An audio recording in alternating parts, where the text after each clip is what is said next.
now I would like to invite our next speaker, Ms. Dhanshri. She is our in-house trainer, and Dhanshri is a very, very experienced person. She has industrial experience of 3+ years of analysis of NGS data, and she is going to take this next session, and I hope you all will enjoy this. Dhanshri, over to you. Yeah, thank you, ma'am. So am I audible properly? Yes, you are completely audible, Dhanshri. Okay, so yeah, myself Dhanashri Pujari. So I'm going to take your session for the NGS, their application, and the hands-on training for the data retrieval. So I'm going to share my screen now, and we will keep this session as a discussion session so that you will also, I will ask some exercise questions or some questions in between so you can answer that. So yeah, and we are going to start because as Dr. Yogesh has already taken those things, that what is NGS, what are the generation of the NGS, but as most of the people are very new to this, so we are going to start it from very basic, right? We are going to understand what is sequencing, what is the history of the sequencing, means what are the generations. Then we are going to discuss about the NGS also very detailedly, that what are the applications, and if you wanted to perform that applications, what are the procedures behind that. So yeah, so let's discuss about the sequencing. So if you wanted to get the information about nucleotides and their genetic information, so obviously you need to do a sequencing for that, right? So to figure out like the order of DNA or RNA, nucleotide ATGC, that helpful to understand the genetic information. So for that, we are going to be perform the sequencing. And using the sequencing, a large amount of information is obtained from like sequencing, which is depend upon the understanding and the fundamental knowledge of the organisms, right? But why we need to do the sequencing? As there are so many usage, because using the sequencing, you will be able to understand the fundamental knowledge of the DNA, proteins, RNA, their functions, all the things. But just for one example, if you wanted to elaborate that why sequencing is important, so you can take example of cancer treatment, right? So like if a person is having a cancer, it means there is some unique error is having in his sequence, and due to that he is getting that cancer, correct? Maybe at some position any base got mutated, and that is depend upon person to person, and that is different for person to person, correct? So if doctors have wanted to create a customized treatment for each of the patient, so they need to be understand a sequential level first, that what is the problem, at which position they are getting the variation, correct? For example, like there are two persons we are having, person A and person B, and both are having the same type of cancer, but they are responding to it like differently to a different drugs, like that, sorry, on that same drug. Like person A is fine, but person B is not able to cure due to that drug treatment. So if you wanted to check like why the patient B is not able to it's not going to be affected by any of this drugs, so due to that, if you wanted to see, so first of all you need to do the sequencing, and you need to check what is the problem at the sequential level for that, correct? And so this is just one example I'm giving, that why the sequencing is important. And there are so many uses, like to understand the evolutionary history also, you need to get the sequence first of all. But yeah, so that's what, like, and if you wanted to see how the sequencing is processing, so there are 3 generations actually. That first generation, which is a Sanger sequencing. Second generation, that is a next generation sequencing. And the third generation, that's advanced technology, which is for the long read sequencing basically. So if we wanted to talk about this first generation sequencing, actually, it's purely the wet lab technique, which is also called as a Sanger sequencing, and it is developed in 1975. So actually, they are using some DDNTBs like dideoxynucleotide triphosphates with a radioactive isotopes label, and following on by the electrophoresis technique, they are going to be identify what base is there. But actually using this first generation sequencing, they are able to read a fragments or longer fragments up to 1000 base pairs. But as it's a wet lab technique, so obviously it's a cost effective technique. Due to some chemicals and all, the cost is very high for this. Then there is a low output, like it is only able to read a one DNA or a one gene at a time. So if you have a multiple genes or a multiple DNA, so at that time it is quite difficult to perform a Sanger sequencing. So that's why like it is having a serious impact on the large scale data. I'm sorry, is my screen is shared? Can you see my screen? Yes, Dhanashree. Yes, ma'am. Okay, yeah. So let's go with the next slide about the second generation. Now this is a very useful technique which is also called as a next generation sequencing. So actually they are using some platforms. So platforms like what machines, you can say Illumina, Roche 454, ABI Solid, then you can say Solexa, HiSec is there, and there are so many sequencers or so many companies which is doing the sequencing for us. So basically, each machine is having their own error rate. Like no machine is able to give you 100% accurate base here. And as compared to the first generation of sequencing, it is able to read a short fragments like up to 300 to 400 base pairs. But as it's like we are using some machines, the accuracy is high here, and it is a cost efficient. Like there is a low as compared to the first generation. For the second generation or a NGS, you need a low cost. It is a high speed technique which is maintaining the high accuracy, and you can sequence a larger amount of samples, and you can sequence thousands of genes simultaneously. But the drawback is that like it is only able to read a short fragments. Means what? Like whenever you are giving an input to the sequencing, you have to give a fragmented data. You can't give a complete DNA sequence or a complete RNA sequence, whatever you wanted to do for this.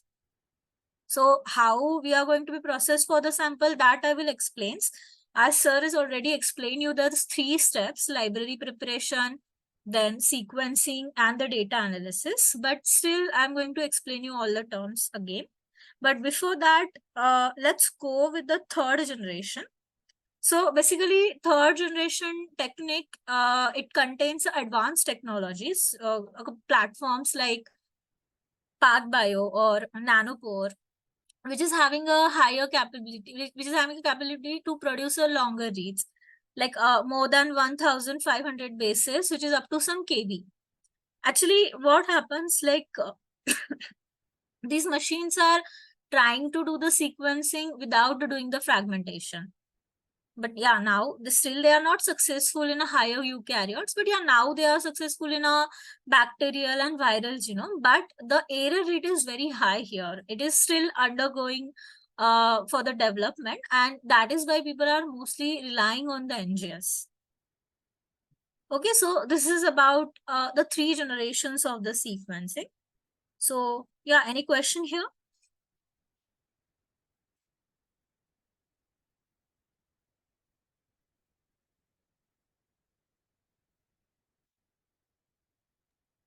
I guess there's no question so far. All right. So let's go with the next slide.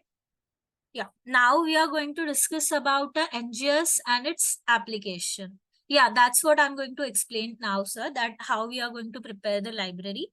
So basically, NGS is having a 3 main steps. Okay, if we are going to see.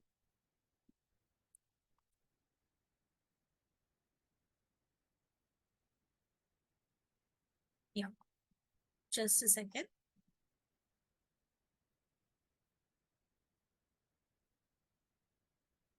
Yeah. So if you are talking about the steps of the NGS, there are 3 steps. Like a first step is a library preparation. Second, we are having that is a sequencing. And the third, it will be a data analysis, correct?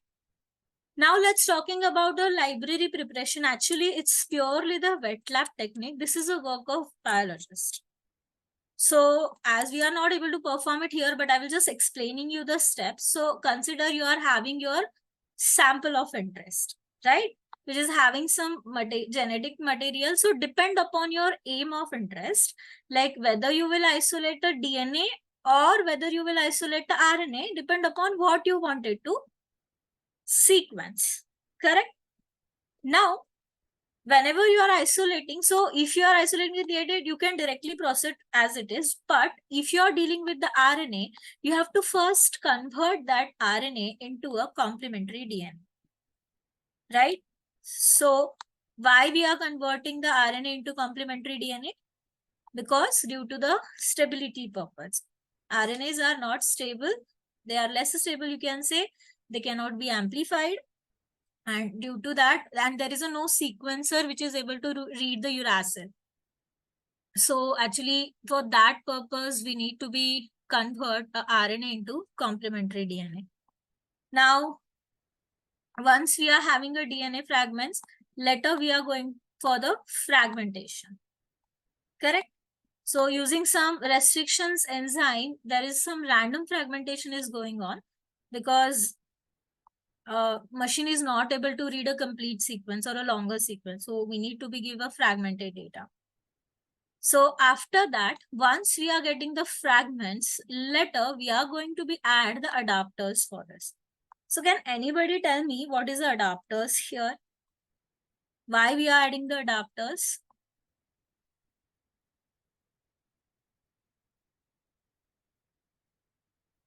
You can, if anybody is having an answer, you can unmute your mic and tell me.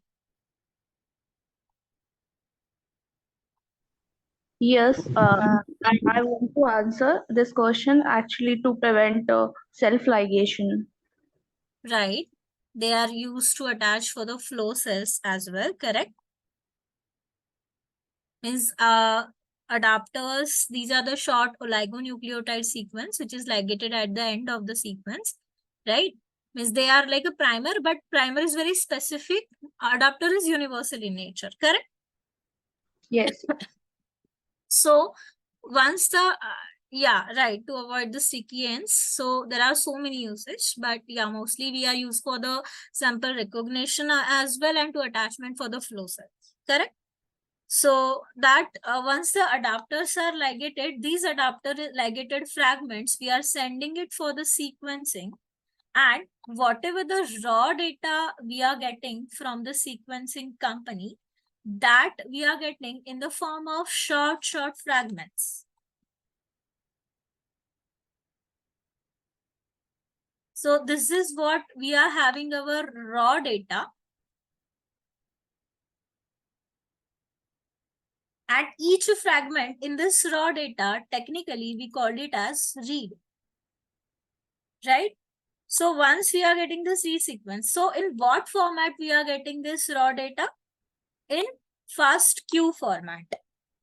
So Dr. Yogesh has already explained this FASTQ format to you. So what is a FASTQ format actually? It's a raw data format, just like in a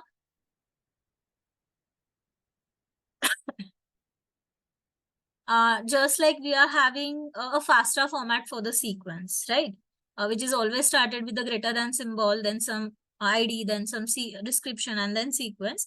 Likewise, the raw data, it will be in a FASTQ format, which is a 4-line format, right? So first line, we are having that is ID, second is sequence, third is a symbol of separator data separation, that's a plus symbol, and the last you are having the Fred quality score.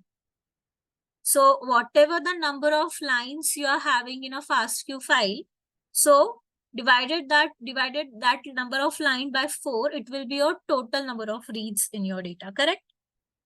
So now the work of bioinformatician is what, like once you get this raw data, you need to be analyze this data, correct? So the third step you are going to perform for the data analysis. And actually here, we are going to be understand this data analysis very detailedly because it is a step-by-step process. All right. So now we are going to be processed further for the data analysis part, where we are going to understand the different applications of the NGS. Okay.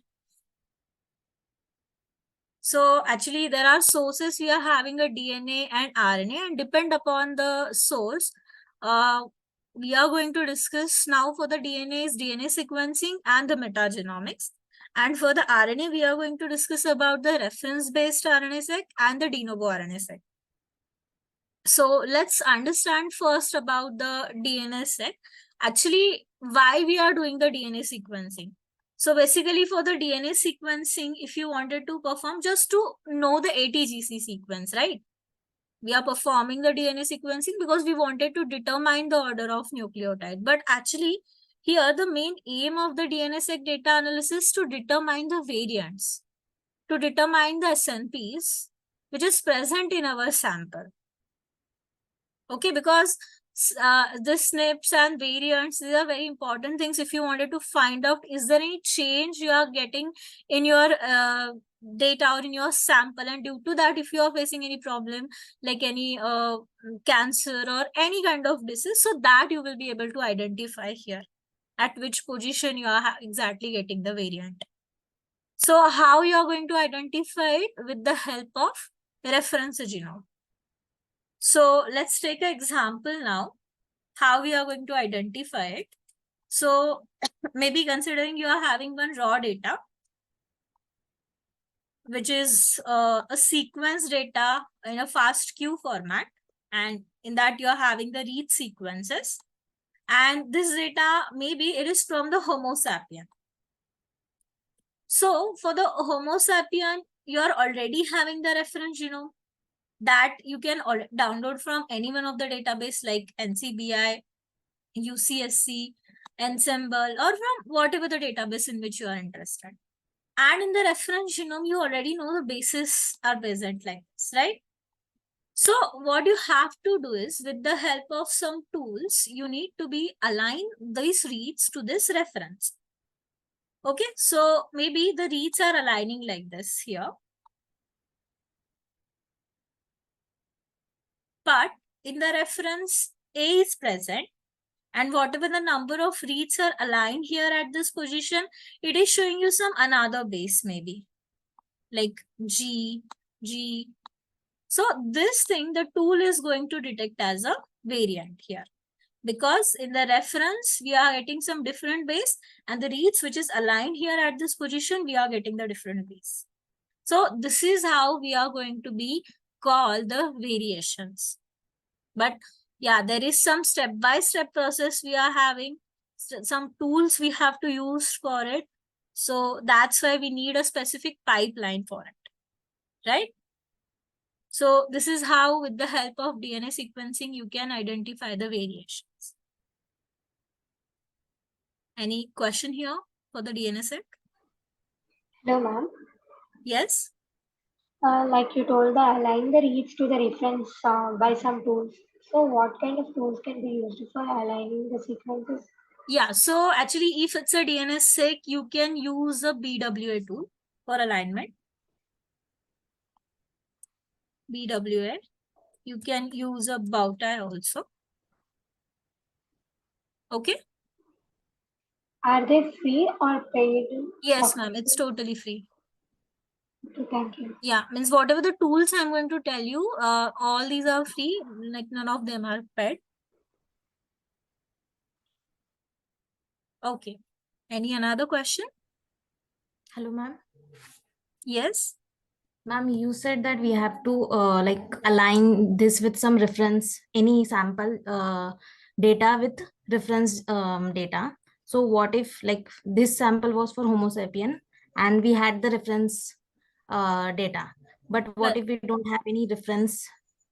Yeah, so you need to build the reference first, ma'am. You need to be perform the whole genome sequencing, and then you can perform the DNA seq.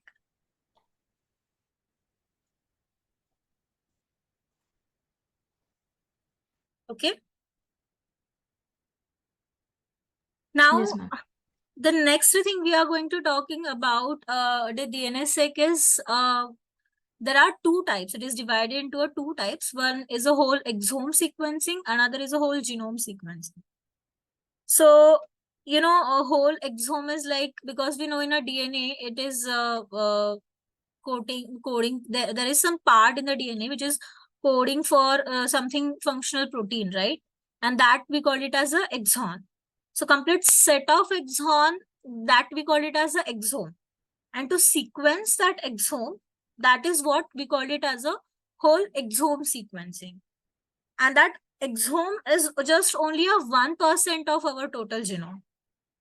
So if you are interested to find out a variation in an exome region, so at that time you can go with the whole exome sequencing, because this whole exome sequencing is used to identify the variations in a protein coding regions, because most of the diseases are related with the protein coding region. So if you wanted to identify that, at that time you can go with the whole genome exome sequencing. Sorry, because it's just a 1% of our total genome, so the cost of the sequencing will be also less here, right? So, and another will be a whole genome sequencing, which is also used to identify variations in any part of the genome and to identify the genetic disorders. So, depend upon your aim of the interest, you can go with these two types of sequencing, whole exome sequencing, and another is a whole genome sequencing.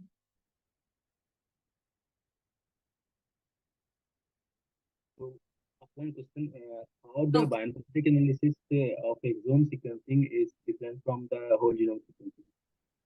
With relation to, Sorry, sir, you are not audible. Can you just repeat, please? how the bioinformatic analysis is different for whole genome sequencing with the whole exome sequencing with related to No, sir, actually analysis steps will be same. Okay, like tools, their steps, everything will be same for both. Thank you. Yeah, same pipeline can be used for both. Hello, ma'am. Am I audible? Yeah. This whole exome sequencing here, first we take all the mRNA and convert them into DNA and then do the sequencing, or how do we know that only these exomes are getting there and not introns are Yes, getting sir. sequenced? Likewise, like we need to be converted into the DNA by mRNA and cDNA. Okay, thank you. Yeah, welcome.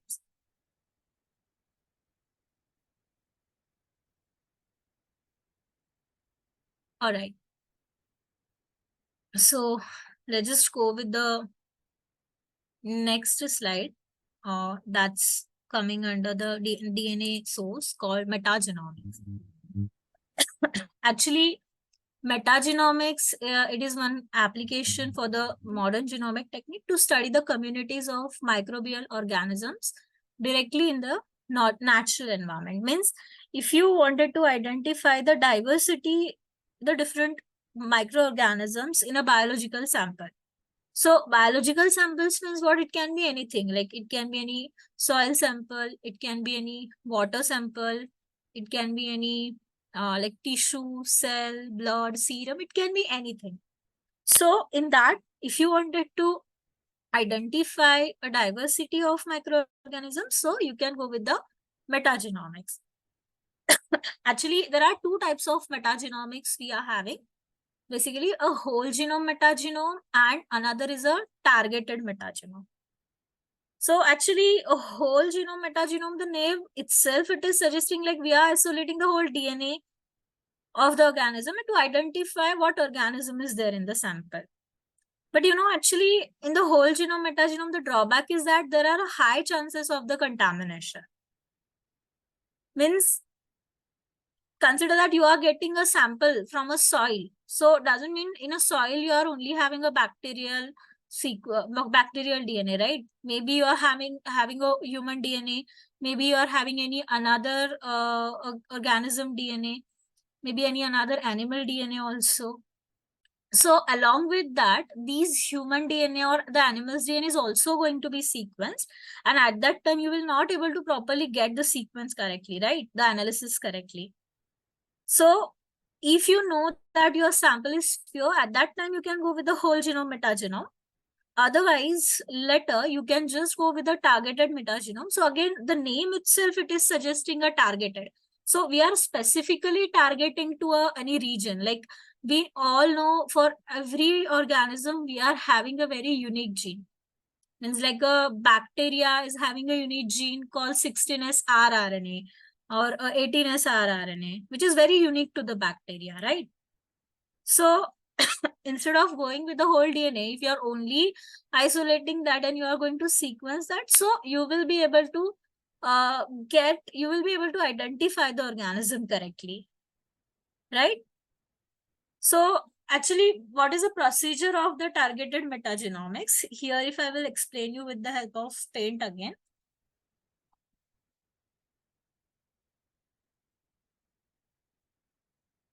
So consider like you are isolating your sequences from your sample.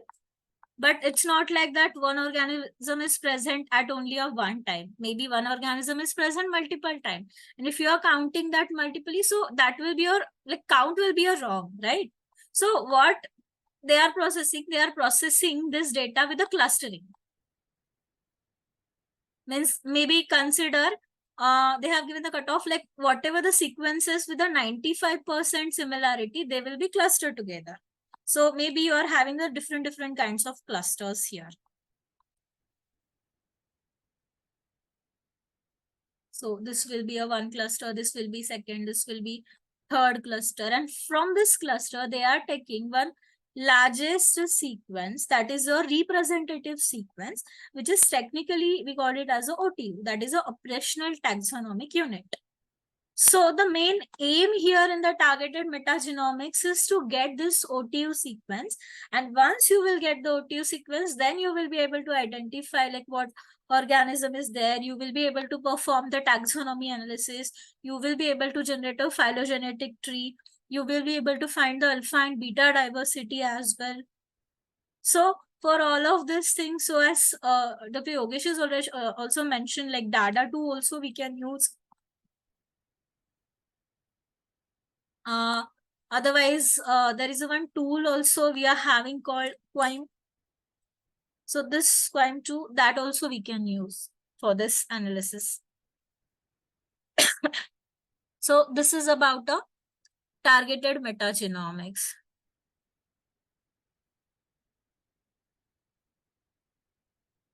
Yeah. Ma'am, can you please repeat the OTU part? Yes. So consider, ma'am, here, like this is one sequence you are having, okay? This is one organism, like, which is A here, A here. This is also A. This is also A, okay? So this A is present multiple times, but as of like we are counting as 4 organisms, but actually these are not the 4 organisms. This is only a one organism, right? So Yes, ma'am. what we are going to do is we are going to cluster those sequences, which is maybe they are giving the cutoff of 95% similarity. So all the sequences with the 95% sequence similarity, they are going to be clustered together here. And maybe you are getting a different cluster. So from all the clusters, they are taking one longest sequence. That's what your representative sequence, which we called it as a OTU, which is representing for one organism, right? Okay, ma'am. Thank you. Yeah, welcome. So yeah, this is about a... Ma'am, can we use cluster omega and cluster W for this procedure? Actually, cluster omega and cluster you can process for the multiple sequence alignment, right? Yes. But if you wanted to identify all of the things like bacterial information, alpha diversity, beta diversity, so then taxonomy analysis, so at that time, all the things you will be not able to get it from that, correct? But when Because we you have draw to perform a quality filtering also here. Because it's not like that whatever the data you are getting here, it will be having a good data, right? So you have to perform some steps. So this data will helpful to perform that. So obviously. Okay, so what other tools we can use for it? Yeah, I told you, Data2 is, Quime is. Okay, Yeah. thank you. Yeah.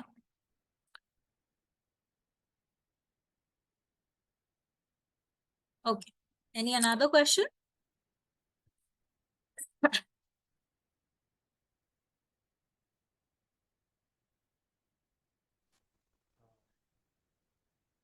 Okay, so I will proceed further. Now the next will be, Hello. yes. A very good evening. Actually, I have one doubt. Yes.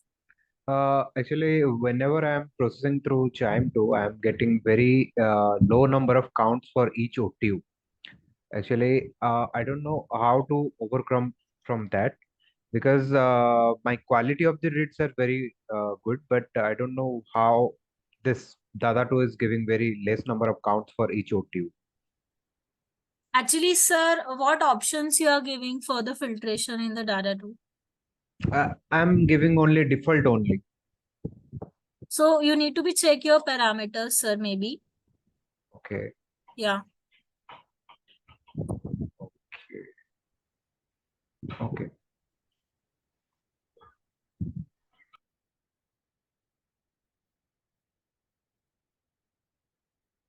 So in the cervical cancer, what you wanted to identify, sir? Like about microorganisms or what?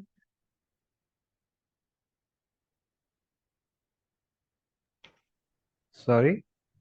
In cervical cancer, you are saying that we can use the targeted genome sequencing or not. So what is your aim in the cervical cancer? Like, Actually, for microorganism, I'm asking this question. We did 16S rRNA sequencing, and from that, we trying to identify which particular microorganism is associated with this particular cancer.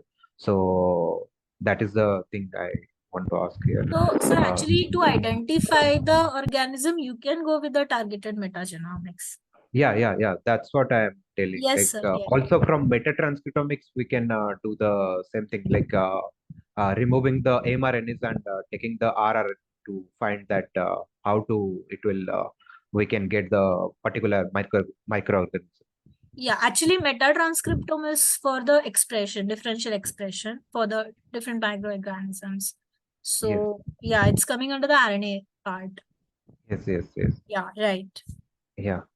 Now, actually, I have problem with the chime too. That's what I want to ask. Okay. Yes, sir. If you wanted to identify a like sequence back microorganisms and you're having the 16S RNA data, so obviously you can go with the targeted metagenomics. Yes.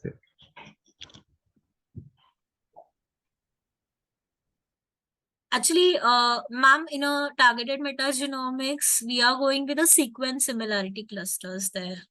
Not with the we are not aligning that with any one of the reference. So whatever the sequences are similar in that, they are going to be clustered together. Okay. Yes.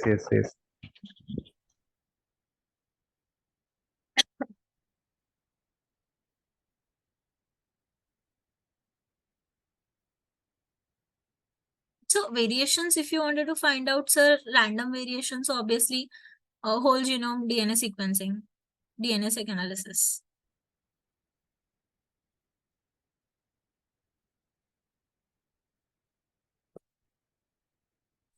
Okay. So now we are going with our next part called RNA-seq data analysis. So what is RNA sequencing actually? It's one of the method to determine the presence and quantity of RNA in our biological sample. And RNA is also going to be reveal the expression because expression of gene, because whenever the genes are expressing, it is giving us the RNA, right? So here, this RNA sequencing will also helpful to understand the biology of the cell, right? So it is prominent method to study the entire set of transcripts. And it's one of the common aim that is RNA sequencing. As I told you, it's a profiling of a gene expression by identify the genes or molecular pathways that are differentially expressed. So what is the meaning of differentially expressed genes? Is like, consider you are having two samples, like a normal sample and abnormal sample, which means like one control and one treated. So you wanted to identify how the genes are expressed in the abnormal sample or your treated sample with respect to a normal sample. So that comparison, whenever we are doing, that's we call it as a differential expression profiling. And that's what the RNA sequencing, in the RNA sequencing also, this is the same thing we are doing. We are identifying the expression between the different samples. And that's why it is also called as differential gene expression profiling. Means we are comparing a multiple samples to identify expression in one with respect to another. Means with one sample, you can't say it's a differential expression. At least you should require two samples for that, right? So what can be the types of sample? Like a normal sample, abnormal sample, your wild type or a mutant.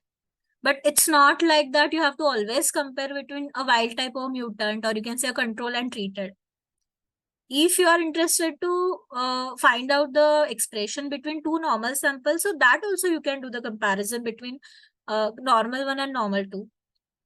Or maybe if you are interested to identify expression between different treatments, that also you can do. Or if you wanted to identify expression between normal and treated, so that also. So depend upon like what is your plan of finding the expression. So you have to mention that plan, you have to decide that plan first, and then accordingly you can compare. So actually this RNA-seq analysis you can do both for like model organism as well as non-model organisms. Means like we are going to discuss the first, called the reference-based RNA sequencing.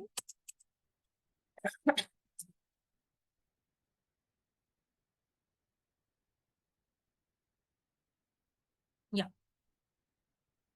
So actually reference-based RNA sequencing, again, the name itself, it is suggesting like if the organism is modeled, or for whatever the organism you are performing the RNA sequencing, for that you are already having the reference genome in any one of the database.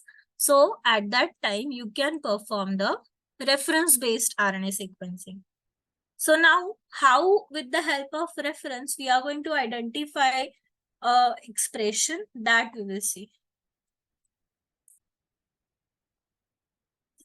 So now you are having your sequence data, correct? So this is maybe two samples we are having. That is your control one, and maybe this is what you're treating. Okay. So you're having the reads with you. That is, this is a FASTQ file. And maybe again, this data is from Homo sapiens. So from the Homo sapien, you're already having the reference genome with you. So as the reference genome is already sequenced, so you are knowing it from the reference, on the reference, like from here to here, the G1 gene is present. From here to here, the G2 gene is present. G3 and likewise, many more. So consider now, just for example, you wanted to identify the expression of this G1 gene in both the samples.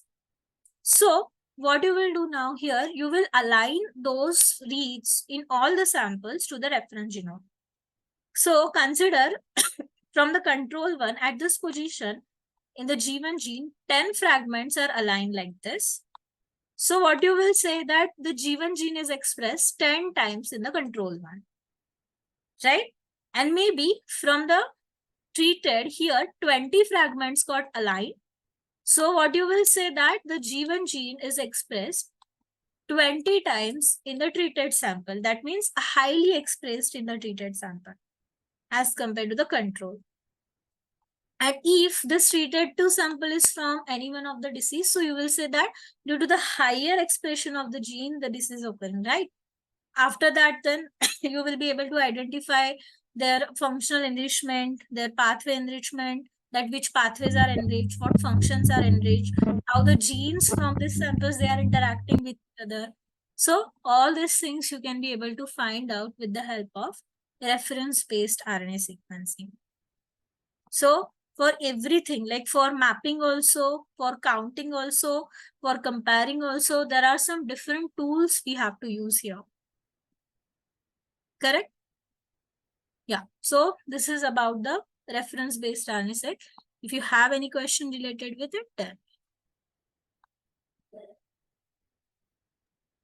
So, one question, how much data is needed for RNA data analysis? Sir, can you just repeat once? You're not audible. How much data is needed for RNA analysis? How much samples you wanted to say? No, how much data, how much depth, sequencing depth? Depth you are saying? Yes, yes. Depth, right? 50. Yeah. Minimum. Yeah, and I think somebody is asking the question about the tools of SNPs, right? SNP calling. So basically the tools you can use for SNP calling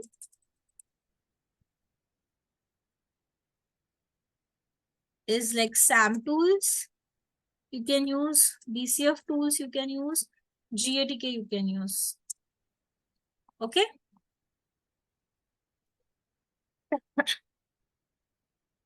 Yeah. Any another question with this? If we have not any reference genome, then what will you do? Then whole genome de novo RNA sequencing, that I'm going to explain next. Yeah, for now with the reference based, if you have any question, then let me know.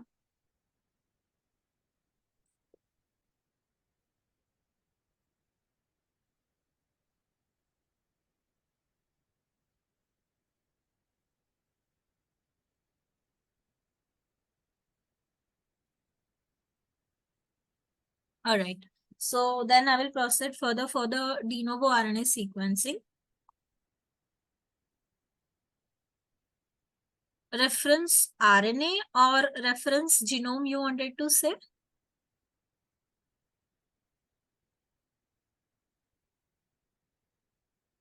Yeah. So reference genome, sir, you can download it from any one of the database like NCBI, UCSC, Ensemble, or whatever. But actually what happens during the reference-based RNA sequencing, along with the reference genome, actually you need to be, the choice of database is up to you totally. But ENE actually it's for the raw data download, but for the reference genome, you can go with the NCBI, UCSC, Ensemble. But actually what you have to do is along with the reference genome, if it's a reference-based RNA-seq, you have to also download one annotation file. That's like a GTF file or a GFF file. So this file, it will contain a complete annotation information. So whatever the database you are downloading the reference genome from, the same database, you have to download this annotation file. Just like if you are going to download it from the UCSC, so UCSC, it will give you a GTF file. So from that GTF file, you have to download. If you are downloading your reference from NCBI, you have to download the GFF file. So that's what. So depend upon like what file, annotation file you wanted to get and all, you can select the data set. All right, database. All right. So yeah, let's go with the next.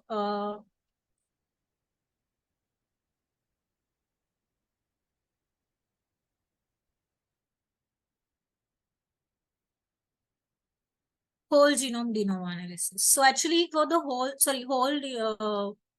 de novo RNA sequencing, I'm sorry. So actually for the whole genome, de novo RNA sequencing, you must need at least 4 samples, like 2 normal and 2 treatments, like the replicates of the each other. So this will be a control 1, control 2, treated 1, and treat it. And also, like for the reference based also, I will suggest to take at least one replicate for each sample so that you will get more confidence about it.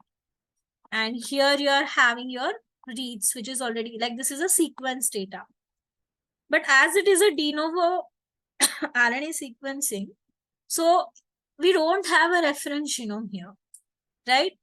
So then how we are going to identify a variance here, gene expression here, because something we need for the alignment, correct? So what we are going to do is here, the first step is we are going to create our own reference here. Means what we are doing, we are assembling all the reads together into one big file, right? We are assembling our reads into a one big file. From all the samples, we have to take the reads. Okay. Then these reads, it will find out a overlapping region in between them, and it will generate a transcriptome assembly.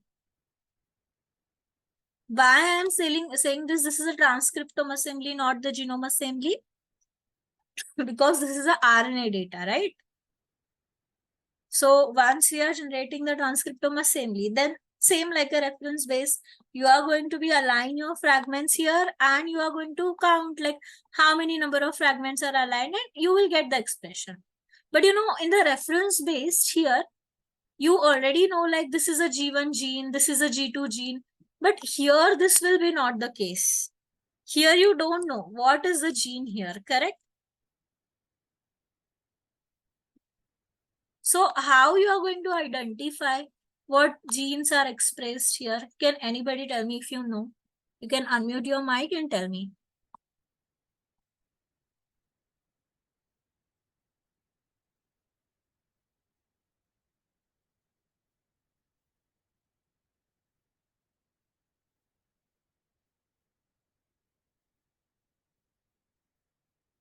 Using similarity, right? Similarity means what? You need to be perform a blast here, correct? Means from this, you need to be first identify the coding regions. And once you will get the coding regions, then you have to blast it against the whole protein database. Means you need to be perform a blast. Exactly, blast P, protein blast. And then by the similarity, you will be able to get the gene name here. And this is what we are going to be perform the de novo RNA sequencing. And this creation of the transcriptome assembly is having some set of tools. They are using some set of tools. So they collectively, we call it as assembler tools. So there are assembler tools we are having.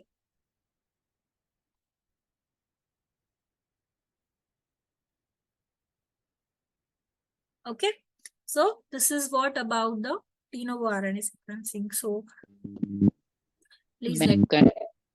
De novo. I can't understand. Sorry? Kindly repeat it again.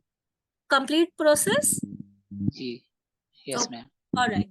So here, whenever you are having your raw data or the FASTQ files, so as you don't have any reference with you, you don't have any information, because sometimes what happens whenever you are doing any experiment, you find any novel organism, and for that you wanted to find out the expression. But still you don't have a reference genome with you because this is a novel, and building of the reference genome is not very easy task. And also, like, there are some non-model organism also we are having for which the reference genome is not built yet, correct? So at that time, you can go with the de novo RNA sequencing. So how we are going to identify? So here you are having a 2 controls and 2 treatments maybe. So as you need something for the alignment, so what you have to do is you have to combine all the fragments, like all the samples together into one big file. Means you are making a one big FASTQ file by combining all the samples together. Then these reads in the samples or in this file, they are finding out the overlapping regions with the help of some assembler tools, and ultimately it will give you the transcriptome assembly. So up to this is clear, sir, now? Yes, ma'am. Okay. Thank you so much. much. Yeah. So now what we are doing here, as we have a reference, so just like a reference base, we are aligning our reads to this transcriptome assembly by using some tools. So what we are doing now, once we are getting the alignment, but in the reference genome, because it's already sequenced, is already annotated, so like the genes are present on the reference genome, you already know their names, you already have their information. But as this transcriptome assembly is generated by tools by us, so we don't have any information like what gene is present here, correct? So we Yes, need ma'am. to be identify that which gene is expressing. So for that, what we are doing here, we are identifying or we are predicting the coding regions from this transcriptome assembly. Basically, you can say ORF. Okay. And once you are predicting the coding region, then you are going to blast it against the whole protein database. So by finding out the similarity, you will get it here which gene is expressed, and then you can process further. Is it clear now, sir? Yes, ma'am, it's clear. Then after that, it's our reference genome, and then we put it on dataset, right? No, sir. No, actually, because this sample is like only a 4 samples or only, so obviously for you have to perform a whole genome analysis if you wanted to whole genome sequencing, if you wanted to build a reference genome. This is a transcriptome data, sir. Okay, ma'am. Yeah, this is only limited for this analysis. Okay. Yeah.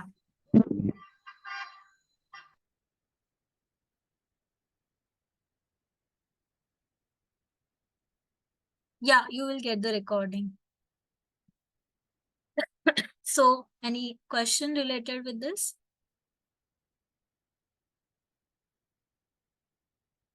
By doing the blast map, we are going to get only the, the one kind of expression only, right? Yes, expression we are getting. And if I will tell you that you are getting in the form of fold change. Right? Okay. Yeah. Hello, am I audible? Yes. Can you tell me the 2 to 3 names of assembler which can we use in for the analysis assembly? Sorry, you're not properly audible now. Can you just repeat? I'm asking you, can you tell me the 2 to 3 names of assembler? Which is the best assembler we can use for this analysis? Trinity. Trinity. Trinity, yes. This is the best If I assembler. have the genome data, then can I use the Masuka or any other assembler? Yes, you can use that if it's a genome. That is a whole genome sequencing tools, ma'am. Yes. But for the transcriptome analysis, Trinity is better. Okay, and the further downstream analysis which can do after this, the de novo reference genome analysis or what? Actually, see, for the reference genome, for the alignment, you can use like STAR, you can use TOFAT, HiSat. But for this, actually, de novo RNA sequencing for the same, like once you created the assembly, then for the alignment, actually, you have to use a RSAM or Salmon. Yeah, RSAM internally is using a bow tie, but not only a bow tie you can use, just you have to use a RSAM or a Salmon for that. Okay, thank you. Yeah.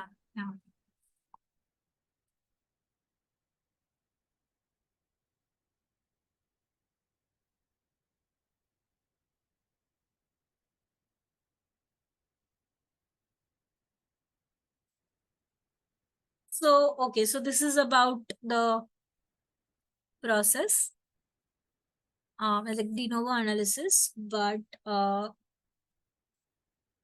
if I just wanted to tell you about at least one pipeline, because all explanation of the pipeline is not possible right now, but let's just take a example of a DNA-seq data analysis where you wanted to find out of variations and all.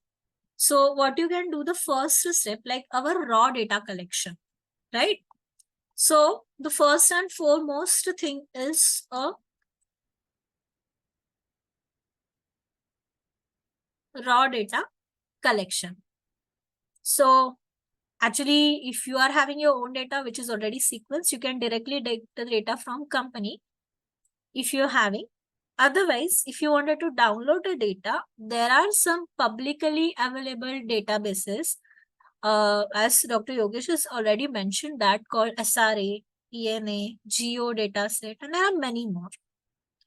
So like whoever is sequencing the data, they must need to submit their data, raw data, in at least any one of the database which I mentioned. So now we are going to take a hands-on experiment or hands-on training that how to retrieve a data from SRA. Okay, so SRA, that stands for Sequence Read Archive, which is a NCBI database. So here you can search NCBI SRA.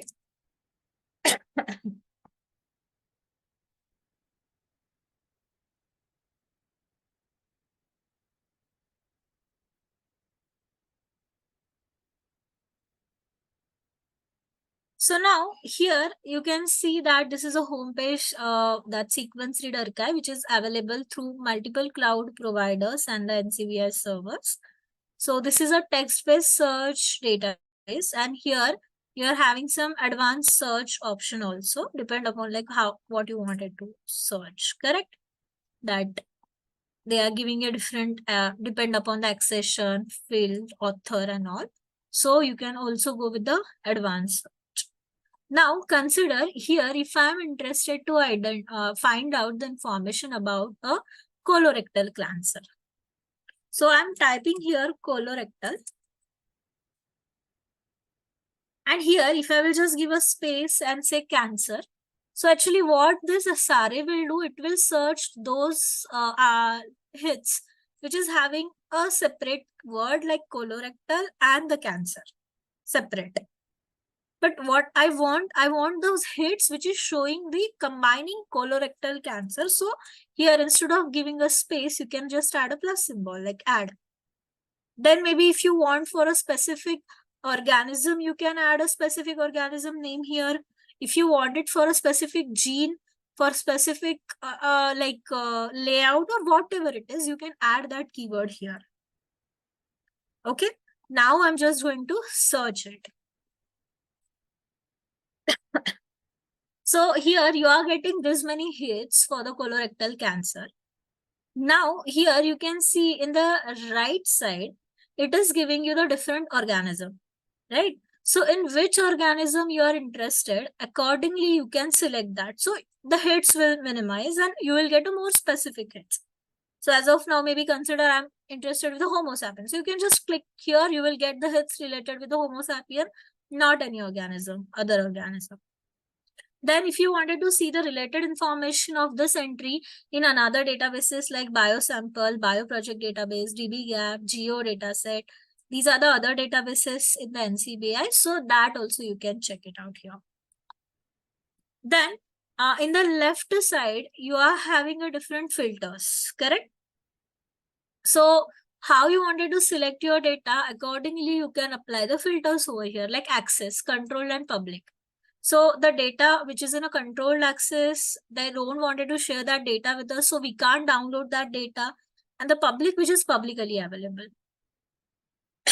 Then source, whether you want a DNA source or RNA. So you want a data with a DNA, say seq or RNA seq. So that you can select. Then type, whether you want a exome sequencing or genome sequencing, also that you can apply the filter.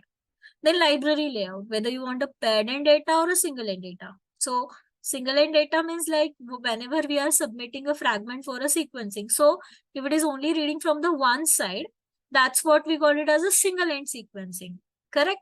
And if it is reading from both the side, that's a paired end sequencing. Means if it's a single end sequencing, in just simple word, if I will tell you, single end sequencing, you are getting only a one FASTQ file for one sample. And if it's a paired end sequencing, you are getting a two files for one sample, like one for forward and another for reverse. Okay.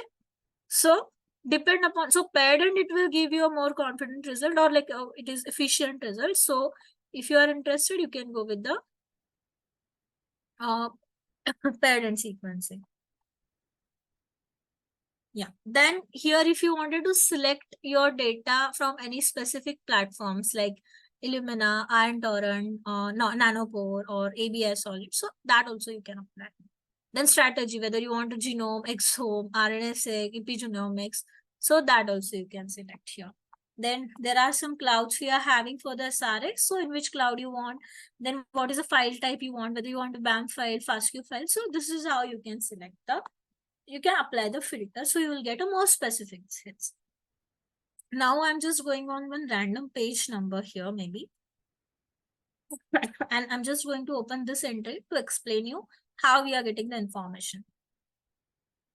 All right, so here you can see this is showing you the complete information about this data. So it's a ID of this experiment, SRA ID. Then here it is giving you the name of this experiment.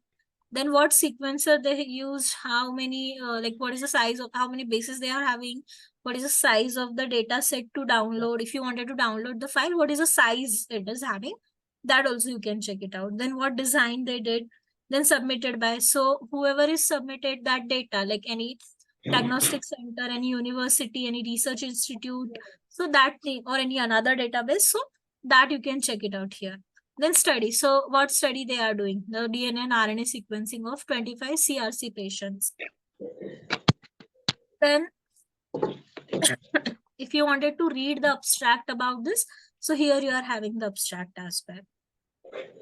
Also, here it is showing you the Prajna ID, which is a bioproject ID. So if you wanted to see the information of this data in a bioproject database, that you can see.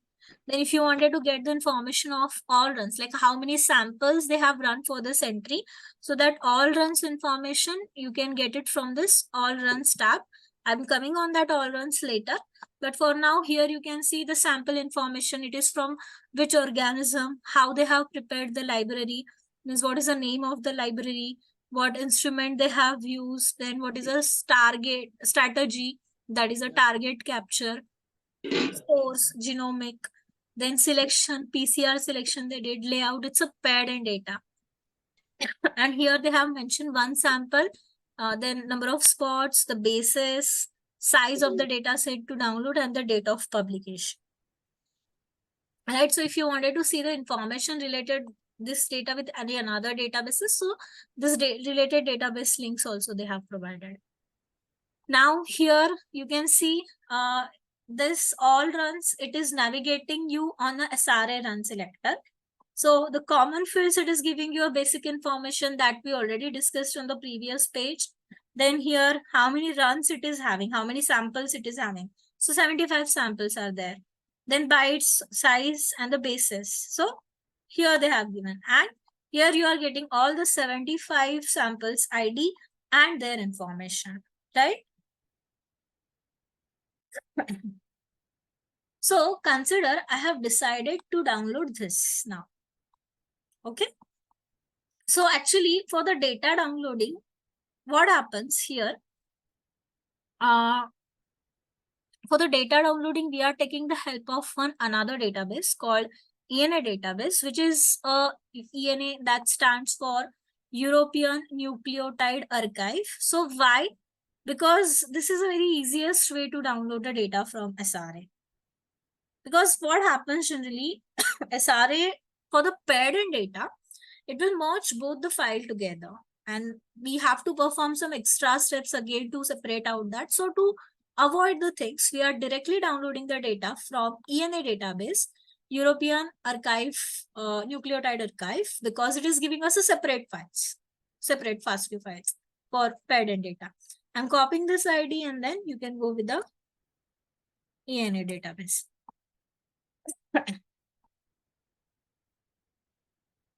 Here in this European Nucleotide Archive database, you just have to paste the link here and just click on view. So once you will click on view, here you are getting a 2 separate FASTQ file. So if you will just click on this file, it will download in your system.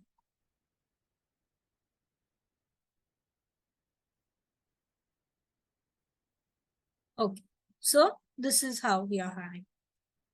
And one more thing is, like, as I told you, like from SRA, also we can download the data with the help of one tool called SRA Toolkit. All right.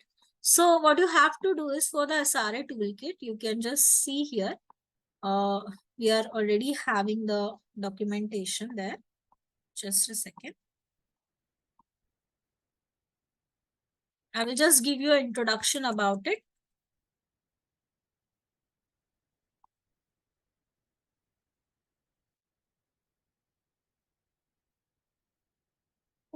So you can go with the SRA Toolkit download here.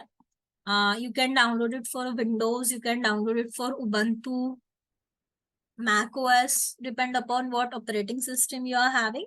So once you downloaded the SRA Toolkit, here if I will show you, in this SRA Toolkit, you are having a bin folder, and in this bin folder, you are having the file that's a FastQ dump file. Yeah. So here, if I will just open the command prompt from this FastQ dump file, and let's just open the manual.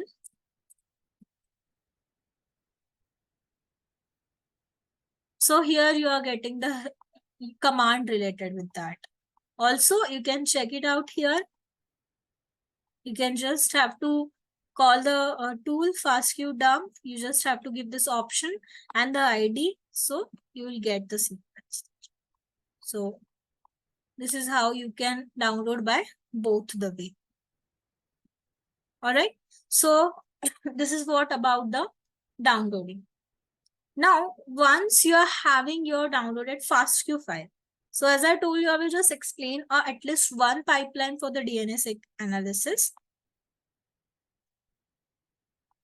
So once you collected the data, you are having the FastQ file, right? So actually the FastQ file here, the data is predicted, correct?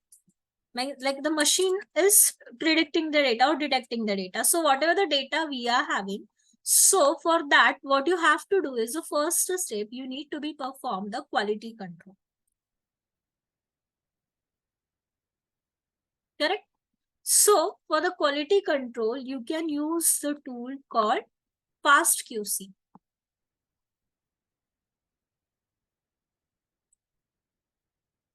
Okay.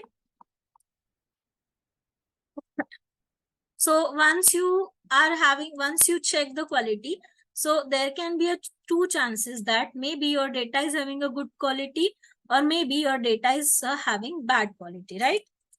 So if you are having a bad quality data, you have to process further for trimming. So for the trimming, you can use the tool called Cut-Adapt or Trimomatic or FastP. So there are many tools we are having. You can use any one of the tool. And once you trim the data, actually what can be the bad quality, that maybe there are some bases with a less quality and you don't wanted to keep that basis. You wanted to remove that basis with a low quality. So that also there can be a problem. Also, there can be some outside sequence also present in your data, like maybe any adapter, like maybe any primer. So we can't keep that outside sequence in our data. So obviously we need to remove that. So for all of these things, you can use a okay. So actually for the quality report, so FastQC, it will give you a graphical representation of the data. So there are so many parameters we are getting in that FastQC report by which we can decide the quality of the data. But you don't need to check the quality for all the parameters. You can focus on only important parameters, that your data is having a good like base quality or not. You don't have any outside sequence or not. So this few parameters you can check with that FastQC report. All right, sir? Yeah, ma'am. Thank you. Okay, yeah. So, yeah, once you trim the data, what you have to do is you have to again perform the FastQC to decide that your data is having a good quality or not. So once your data is having a good quality, then next you can process further for the mapping. So for the DNSSEC here for the mapping, you can use the tool BWA, bow tie, and depend upon your choice, you can use any one of the two. So once you map the tool, what you have to do is you need to be call the variations. But in the variation calling also, what you have to do is first you need to be arrange the alignment file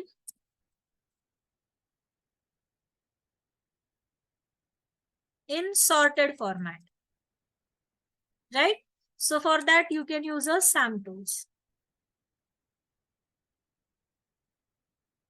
After that, what you have to do is same.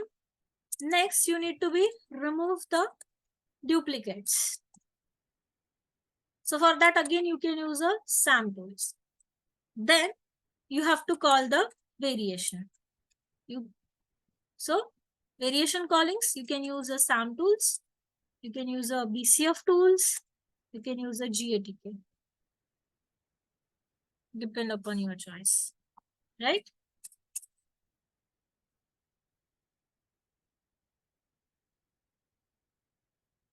Okay. So this is how we can call the variation with this step. And here, if I will show you one paper related with the DNA-seq workflow. So you can see this paper here. They are showing the DNA-seq workflow in a diagnostic context and example of user-friendly implementation. So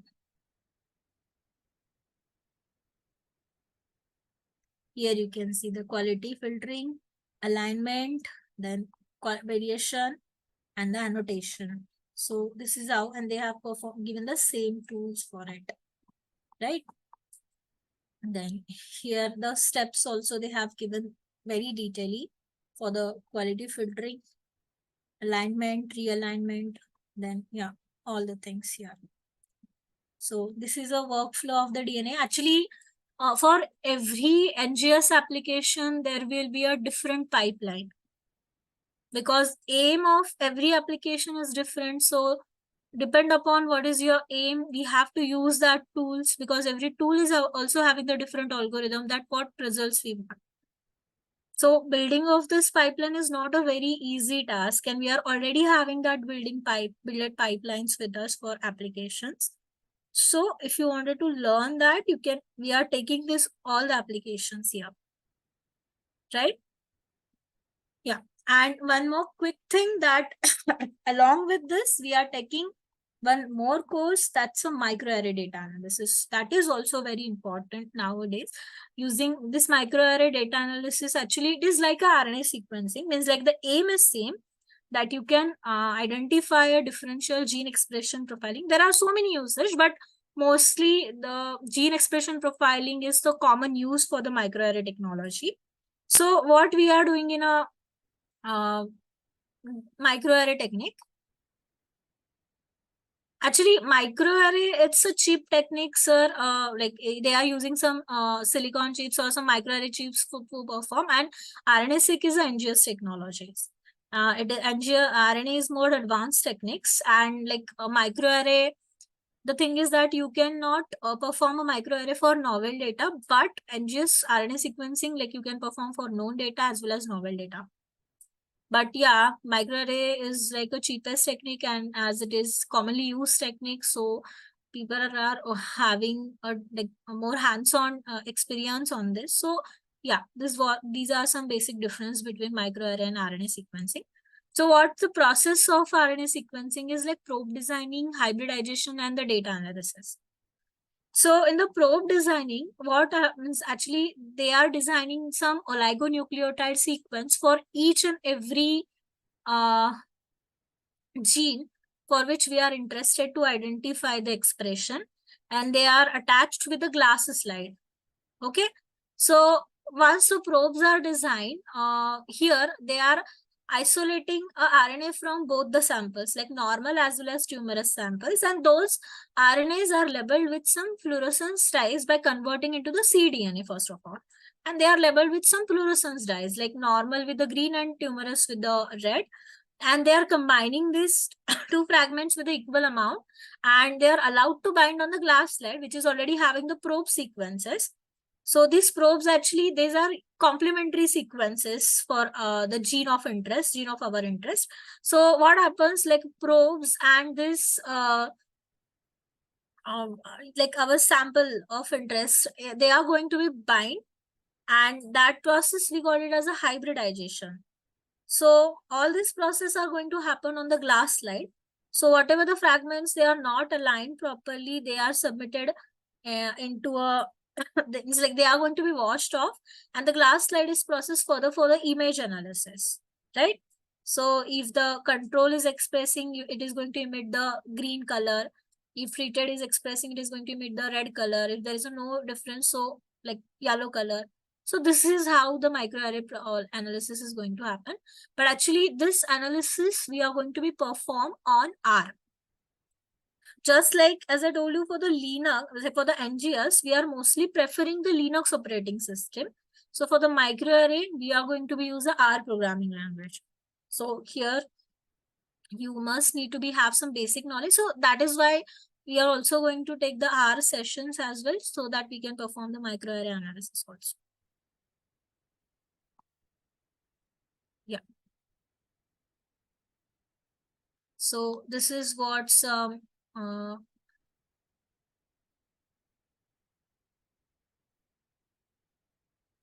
like this is what we are going to cover, and actually I have some tasks for all of you as well, so that for the like as it's as I already taken the hands-on training for the data retrieval. So I'm going to share these questions with you. Please quickly just send me the answer. So it's kind of quiz. We are giving more preference. The question is like, what should the preference, RNA-seq or microarray? So obviously RNA-seq, because it is an advanced technique.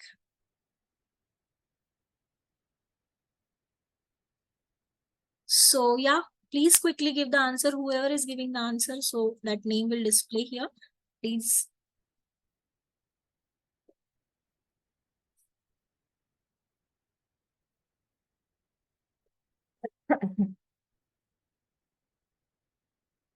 Right. It's Meet Wadikar. That's 10,000 reads we are getting. That's correct.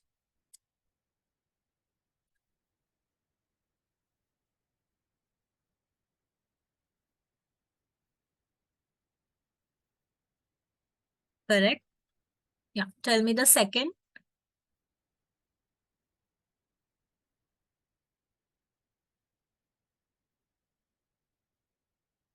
Yeah. So first question answer is 10,000.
Yeah, the data is from the Drosophila melanogaster. That is correct. It's a paired end data, right?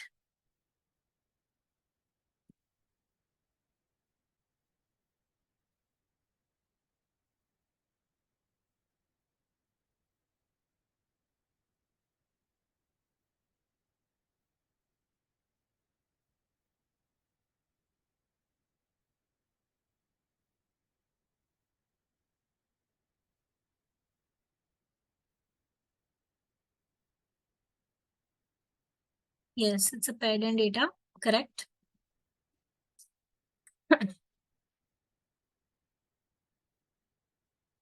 All right, then if you have any question related with the any NGS application, please ask.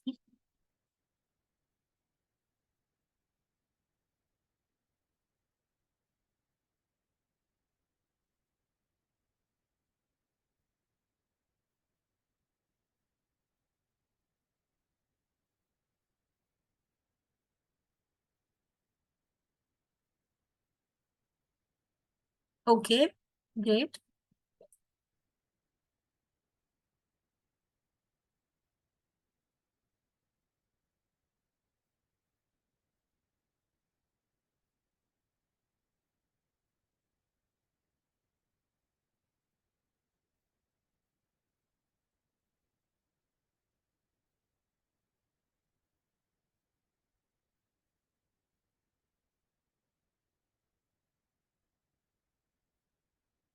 So actually that's what, like, to learn the tools, we need have some knowledge of Linux as well as the knowledge of steps. So that's what, like, we need to be understand first the NGS application, and then you can use the tools properly on the command line.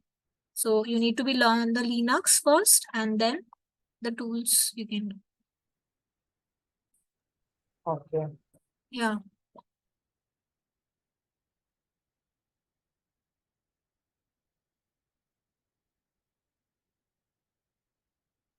Yeah.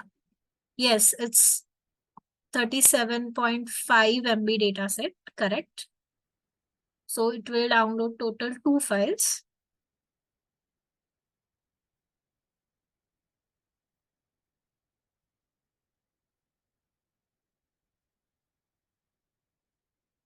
Layout means like whether it is a single line data or paired line data, that you just have to do.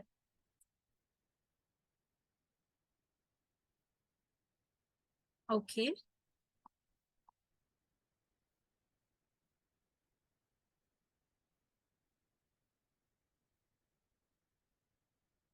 So whatever the FASTQ files you all downloaded, they are in a zip format. So you have to unzip it as well.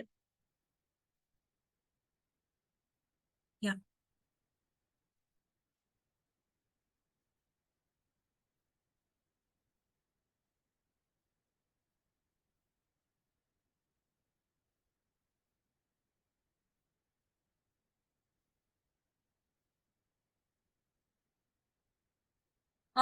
No. You can process with the zip file using the FastQC, but for the unzipping, you have to use a gzip. Sorry, this is a gzip file. So gunzip command you have to use, or directly, like, by clicking the right click and extract here also you can just use that.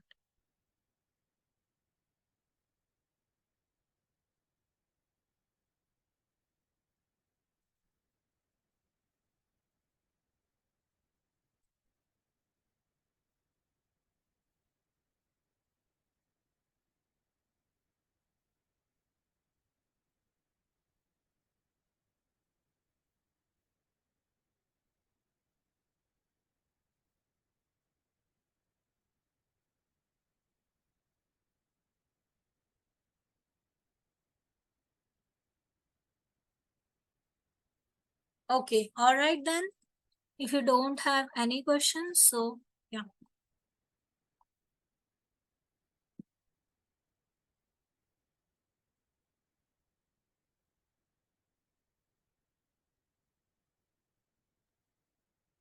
Thank you, Dhanshri. Thanks a lot. You're I welcome. guess everybody's doubt is clear now. If anybody has any question, please ask her. Please unmute yourself and ask her the question.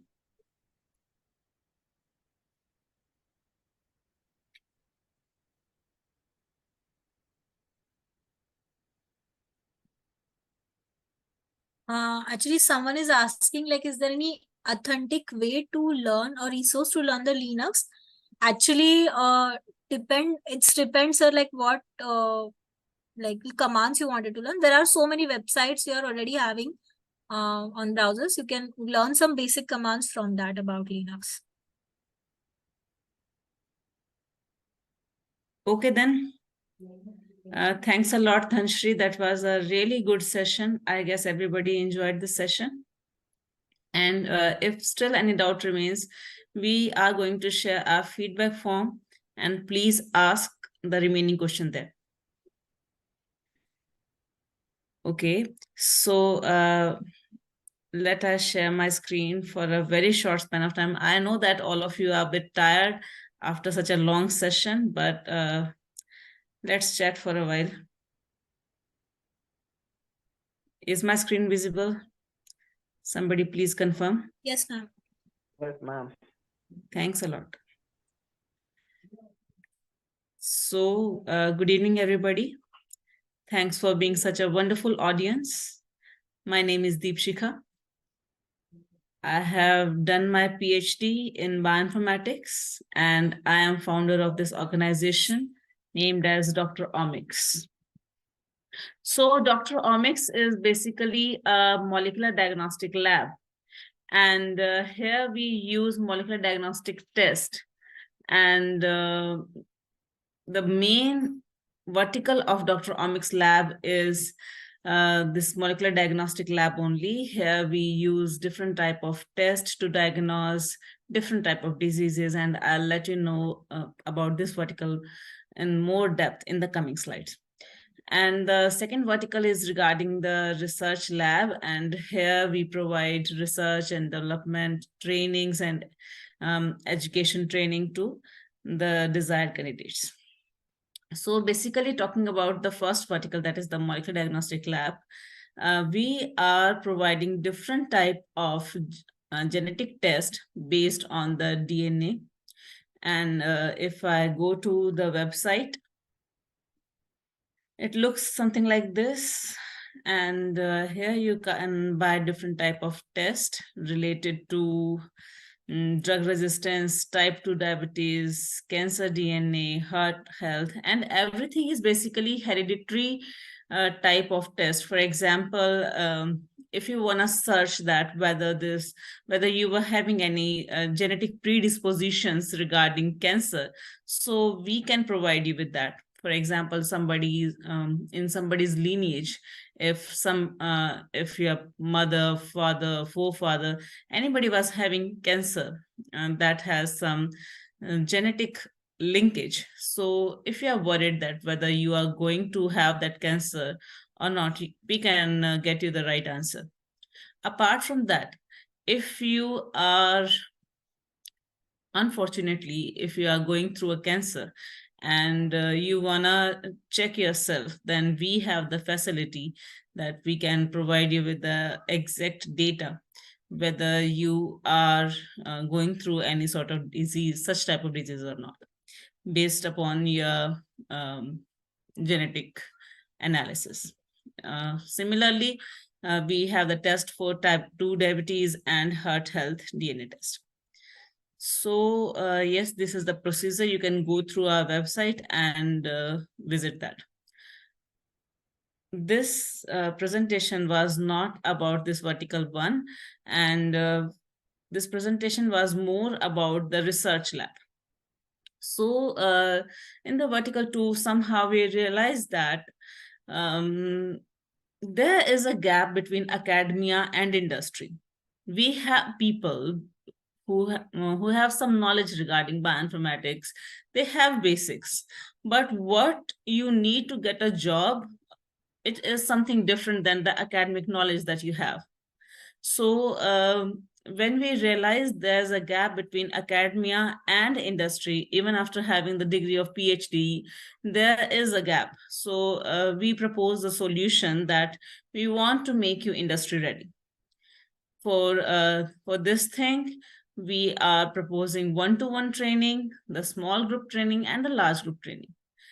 Some people were asking where we can start with the NGS-based trainings, microarray, and some were asking about the Python and R and Linux trainings. Yes, we provide all of them, and that too at a very economical price.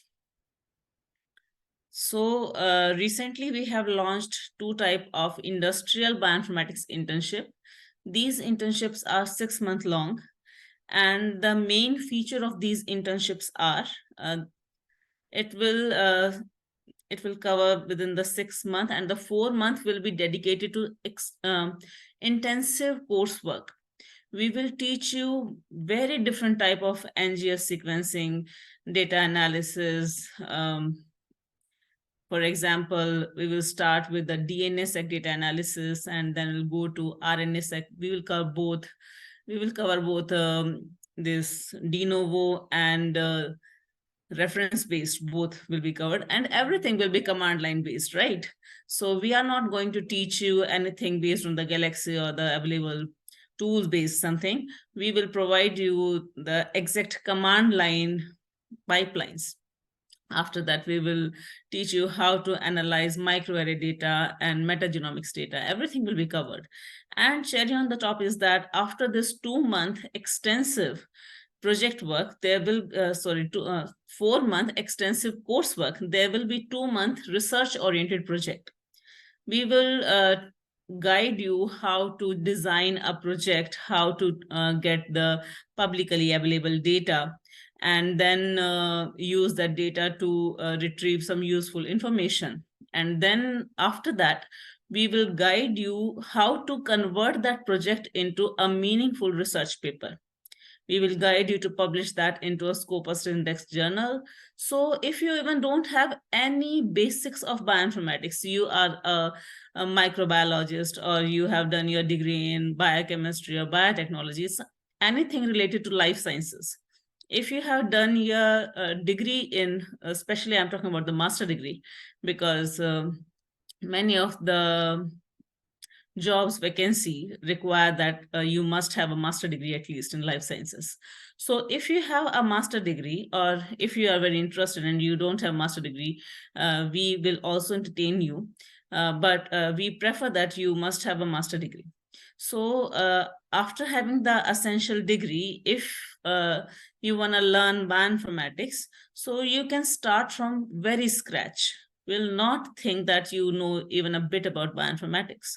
We will teach you Python, R, Linux, basics of bioinformatics. We will start from the very scratch, and we'll teach you different type of databases also. So this is a very complete package. We think that by going through this internship, you can bridge the gap, the knowledge gap that you have, and probably you will land into a good job. So if you people are interested in the first 2 free classes of this internship, please fill in the form. And we have shared a review form or this attendance form with you, and there is a checkbox where you can say that yes, you are interested. If you are interested, then only we will send you the link to the first 2 free classes of this internship. So yes, this was it from my side. These are the course feature which I have already mentioned, and this is my team. We are a team of bioinformaticians. Everybody in my team is a bioinformatician. Yes, Dr. Omics is all about bioinformatics only. So we have Dr. Sudarshana, Badshah sir, Dr. Risha, Dr. Jyoti. Everybody has done most of them has done their PhD from very reputed institutes. So we have only 2 type of trainers, the one who have industrial experience, the second one who has experience plus the PhD degree from very reputed institutes like IGB, Tata Cancer Research Institute, and I have done my PhD from ICGB. So yes, that's all from my side. I would be very much grateful if we can help any one of you